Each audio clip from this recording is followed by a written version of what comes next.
വിസിലടിക്കുന്ന പോലെ വിസിൽ. അത് കേൾക്കാൻ വേണ്ടി മാത്രം ക്യാമ്പിലുള്ള കുട്ടികൾ അതിരാവിലെ എഴുന്നേറ്റ് കാപ്പിക്കായിട്ടല്ല നിൽക്കുക.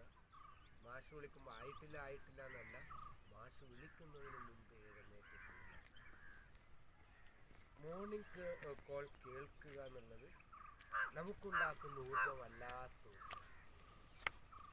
ആ ഊർജ്ജം സ്വീകരിക്കാനാണ് നമ്മൾ ഇങ്ങോട്ട് വന്നത്. അത് പൂർണ്ണമായും അതിൻ്റെ സ്ഥലം ലൊക്കേറ്റ് ചെയ്യുക, ഏത് ദിശ ലൊക്കേറ്റ് ചെയ്യുക, ദിശ ഏത് ഭാഗം. അപ്പം അങ്ങനെയാണെങ്കിൽ ഞാൻ ഇരിക്കുന്നിടത്തുനിന്ന് എത്ര ദൂരത്തായിരിക്കും അത് കണക്കാക്കുക. ഞാൻ ഇവിടെ ഇരിക്കുമ്പോൾ ഏതൊക്കെ പക്ഷികളുടെ ശബ്ദമാണ് എനിക്ക് കേൾക്കാൻ പറ്റുന്നത്, അതിൻ്റെ എണ്ണം എത്രയാണ് എന്നൊക്കെ നമുക്ക് ഒരു 2 മിനിറ്റ് ഏറ്റവും മനോഹരമായി അങ്ങ് കിഴക്കുള്ള ആ സൂര്യനെ